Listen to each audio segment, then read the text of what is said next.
Саламатсыздарбы, урматтуу мекендештер, урматтуу кыргызстандыктар. Биринчиден, эпидемиологиялык абал ушу коронавирус боюнча оор бойдон калууда.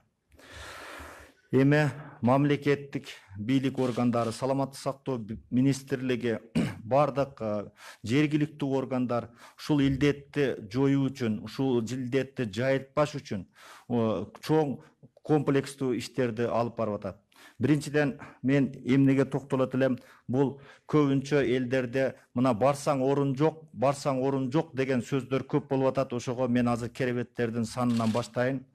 Мына жалпысынан ушул өпкөнүн сезгениши деп айтайын мен, внебольничный пневмония деп аталат. Сезгениши боюнча жабыркаган оорулар үчүн Бишкек шаарында 2062 керебет даярдалган. Анын ичинде 69-у интенсивдүү терапия керебеттери. Бул палата интенсивный терапия деп аталат. Мындан тышкары жерлерге тапшырма берилген. Бул боюнча жана башка региондордо дагы орундар даярдалган. Алар дагы бүгүнкү күндө иштеп атат жана иштөө алдында турат. Мына Ганси боюнча айта турган болсок, 600 керебет деп айтканбыз, анын 112-сине мына жекшемби күнү, кечеги күнү. Бул жерде 112-ге оорулууга эсептелген борбордук суюк кычкылтек жеткирүү системасы орнотулууда. Бул жерде биз мына реанимациясы жок, Гансиге барбайбыз, Гансиде ыкчам медициналык жардамдар бере албайт деп, мына башында айтып кеткенбиз, оор абалдагылар. Бул внебольничный пневмония боюнча улуттук госпиталда жана шаардык биринчи клиникалык ооруканада жатат деп. Оор абалдар деп айтканбыз. Кийинки орто абалдар боло турган болсо, булар Гансиге, башка жерлерге барсын деп.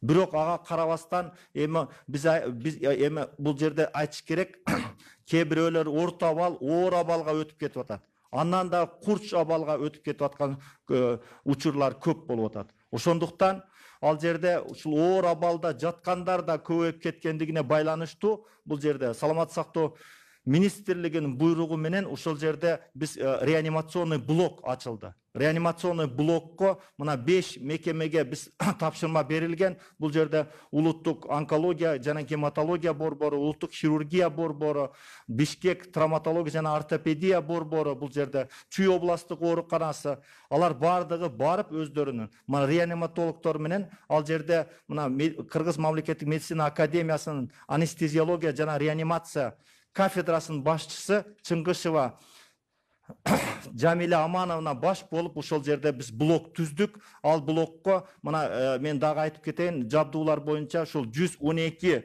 орунга азыр 100 орун эсептелген кычкылтек жеткирүү, суюк кычкылтек жеткирүү системасы орнотулуп атат. Андан тышкары эң негизги бул кислороддо эмеден койкалардан тышкары, керебеттерден тышкары эң негизги биздин көйгөй бул медициналык жабдуулар жана шаймандар болгон. Мына көпчүлүк айтып кетип атат, мен мына цифрага токтоло турган болсом, биз стандарт боюнча 39 позициядагы медициналык шаймандар жана жабдыктар керек болот деп бул стандарт боюнча бекилген. Бүгүнкү күндө 23 позициясы боюнча толук жетишпегендигин биз мойнубузга алабыз, толук жетишпеген болуп атат жерлерде.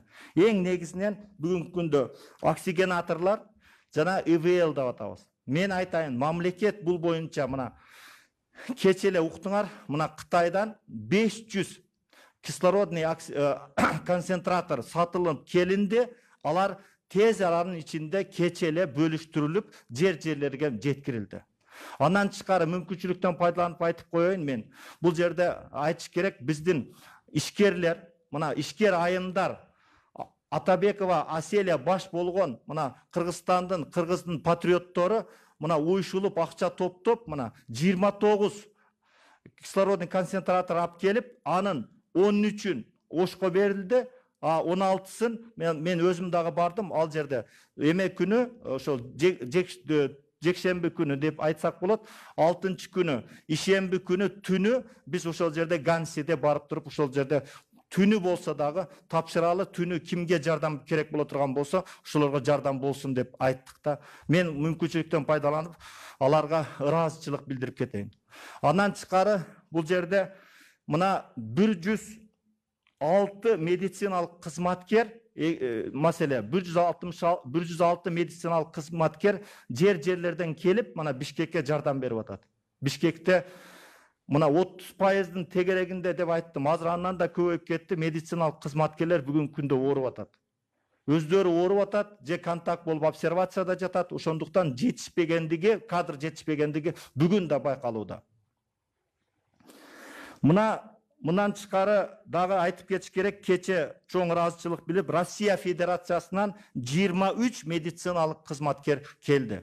Бул Кыргызстандын, бул жерде кыргыздар деп айтсам болот, ушул жерде окуган, ошол жерде иштеп аткандар, убактылуу иштеп аткандар, анан ал жерде толук убактылуу эмес, ал жерге барып туруп өздөрүнүн Россиянын жарандыгын алып иштеп аткан медиктер дагы кайдыгер карабай Кыргызстанда абалды түшүнүп туруп мына келишти. Бүгүн улуттук госпиталда жаңы 200 керебетке арналган Атай ошо внебольничный пневмония боюнча блок ачылып атат. Ошол жерде биз жардам берели деп келди. Аларга дагы чоң ыраазычылык билдирип коебуз. Уруксат этиңиздер. Анан кийинки маселе бүгүнкү күндө мына 500 каяка кетти, тияка кетти дегендер дагы болуп атат. Биз, мен айтайын, ошол убакытты которбой, кетирбей, тез аранын ичинде каяка канча керек бардыгын бөлүштүрдүк. Ана мына Ош областына 100, Чүй областына 50, калганы 350. Бул Бишкекте керектүү мекемелерге бул жерде концентраторлар, анан кийин бул башка шаймандар бул жерде бөлүштүрүлдү бүгүнкү күндө. Башка региондор дагы Кудай буйрса азыр күтүп атабыз. Бүгүн эртең келсе башка керектелүүчү жабдуулар менен камсыздалат. Анан кийин бул жерде Ганси боюнча токтолуп кете турган болсом, мен суранат элем. Урматтуу мекендештер, урматтуу жердештер, урматтуу кыргызстандыктар. Ал жерде түшүнүп атам, сиздер жанында болуп көп переживать этип атасыздар. Сиздер зонага кирбесеңиздер, зонага кирип кетип атат. Мына оорулууну алып бардыңыздарбы? Медициналык кызматкерлерге бердиңиздерби? Анан дальше барбасаңыздар, алар өздөрү кайра жаткызып карайт. Мына зонага кирип кеткендер болуп атат. Мен өзүм да көрдүм ошол жерде. Туура аларда ойлонуп атат, туугандары ооруп атса, же жакындары ооруп атса, биз аны түшүнүп атабыз. Сиздерден сураныч, бизде ушу санитардык эпидемиологиялык норманы катуу сактасак ал жерде. Биринчи убакытта билесиздер, катуу көзөмөл болгон эч кимди киргизбей. Анан кийин биз айттык, эми бул жерде тез жардам машинасы жетпей атат. Мен өзүм айттым, өзүңүздөрдүн машинаңыздар мүмкүнчүлүк болсо алып бара бериңиздер. Оор абал боло турган болсо аларды кабыл алат деп. Бул жерде негизинен ошону суранышта алып бардыңыздарбы, бердиңиздерби? Ушу дальше дарыгерлерге, медицина кызматкерлерге тоскоолдук кылбай деп айтсам болот. Эми бул кичине эме болуп калат. Ошол алар өздөрү билет кандай тартипте караш боюнча. Ошон үчүн аларга мүмкүнчүлүк берсеңиздер.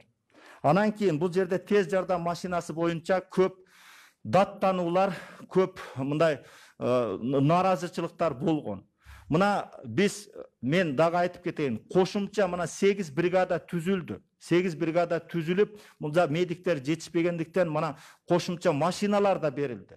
Анан дагы бир нерсени айтып коеюн, бул жерде Гансиде 2 реанимобилди коюп койдук биз. 2 реанимобиль полный оснащениясы менен алар. Эгерде катуу өтө тяжелый боло турган болсо, алар керектүү жерге жеткизет. Ошол маселени да койдук. Андан тышкары мына бизде күндүзгү санитардык жардам деп туруп, күндүзгү стационарлар мына Бишкек шаарында ачылды. Күндүзгү стационарлар боюнча мен айта турган болсом, бул жерде 4 райондо бүгүнкү күндө 4 райондо күндүзгү стационарлар ачылып, алар иштеп атат. Мына мен айтып коеюн. 1 май району, өзүңүздөр билип атасыздар, бул дегенде бул спорт сарайында Кожомкула деген толук молду 40. Бул жерде 150 керебетке 150 керебет орнотулган. Бул жерде Бул боюнча мына Газпром, Жайыл, Батыра деп Ленинский районда айтып атат 90. Анан Свердловск районда бул жерде спортивная школа Олимпийского резерва деген бар, Восток 5-21А экен, дареге 150 койкага. Жана Октябрьск районда Бишкек, Пекарня, Токомбаева 3/1-де 140 койкага расчет болгон. Бул жерде мына кечеле алынган маалымат боюнча, мен кече алынган боюнча, эң көп Первомайск районго 587 адам кайрылган. Анын 570-и керектүү капельница башкаларды алып кайра кеткен. 14-ü устный консультация алынды. 3-ü госпитализацияга жаткырылды. Анан кийин мына Ленин районунда 362 адам кайрылыптыр. Анын бардыгы 362 адам жеринде медициналык жардамды алып туруп, анан кийин кайра кетишкен. Свердлов районунда 265 адам кайрылыптыр. Бул жерде 122 адам медициналык жардамды жеринде алды, 140 адам консультация алды, 1 адам жаткырылды. Тилекке каршы Свердловск районунда бул жерде каза тапкандар да болду. Ал немеге үлгүрбөй калып, эми аны айтам мен. Анан Октябрьск районунда бул жерде 520 адам кайрылыптыр. Анын 5-өө ошол жерде медициналык жардам алып, 14-ü консультация алды, 2 жатты. Дагы айта турган болсок, бул негизги бүгүнкү күндө биз бардык мүмкүнчүлүктөрдү карата аракет кылып атабыз. Сиздерге жардам берип, ким жардамга муктаж болгондорго өз убагында жардам берүү боюнча. Анан кийин дагы бир нерсе, бул жерде мына концентраторлор боюнча кече дагы мындай көп түнү дагы мага телефондор чалышты. Мисалы эми атын айтпай эле коеюн, бир мейманканада. Ал мейманкананы биз оорукана кылганбыз. Ал жерде бар 10 берилген концентратор. Анан кийин тияка чалышып, жок, бирде концентратор жок, келген жок дейт. Жеринде өзүм барып көрүп туруп, мен жогорку мына эме бердим. Мына жооп бердим. Мына бар, мына жерде. Бу жетишпей атат. Эми 50 адамга 10-ду биз биринчи кезекте кимге керек, ким муктаж, ошого карап туруп, анан кийин берилип атат. Бүгүнкү күндө биз бир эле ооруканага бардык ооруга бирден концентратор бергенге мүмкүнчүлүк болбойт атат деп. Анан чыкары мына кече 50 дагы Турциядан келди. 500 мен айттым сатып алдык деп, мына 29-ду мына ишкерлер берди. Андан чыкары дагы бүгүн күтүлүүдө. Бүгүн эртең келе турган болсо, негизги каякта биринчи кезекте керек боло турган нерселерди, ИВЛ болобу, концентратор болобу, башка шаймандар болобу кармабай биз тез бөлүштүрүп, ошону алып кеткиле деп жетекчилерге айтып атабыз. Керектүү жерлерге биз түнү дагы болсо жеткирип атабыз. Анан бул жерде дагы эми статистикалык маалыматка токтолуп кете турган болсом, бүгүнкү күнгө карата. Мына бүгүнкү күнгө карата республикада мына 41 жаран ооруканадан чыгып кетти. Анын негизги Бишкектен 25, Чүй областынан 1, Ош шаарынан 8, Ош областынан 3, Жалал Абадтан 2, Баткен областынан 2. Бүгүнкү күнгө карата 2843 жаран чыгып кетти. Тилекке каршы 4 жаран көз жумду. Бул республикалык клиникалык ооруканада, инфекциялык ооруканада 1 жаран, 73 жаштагы эркек киши. Ош шаардык клиникалык ооруканада 1 жаран, эркек киши. Токмокто территориалдык ооруканада 1 жаран, эркек киши. Ошто 53 жашта, Токмокто 86 жашта. Анан Ысык Ата ТБда 1 жаран, 41 жаштагы жаран көз жумду. Мен мүмкүнчүлүктөн пайдаланып, ушул жарандардын туугандарына, жакындарына чын көңүл айтам. Анан 6 июлга карата жаңы 314 адамда COVID-19 тастыкталды. Ал негизинен Бишкек шаарында 161 адамда, Ош шаарында 41 адамда, Чүй областында 25, Ысык-Көл областында 21, Ош областында 26, Нарын областында 15, Баткен областында 10, жана Жалал Абад областында 15 адам бүгүнкү күндө жуктурганы тастыкталды. Бирок булар 314 дагы бул эч тыштан келбей, бул контактта болгондордун негизинде жуктуруп алган ошол адамдар болуп эсептелет.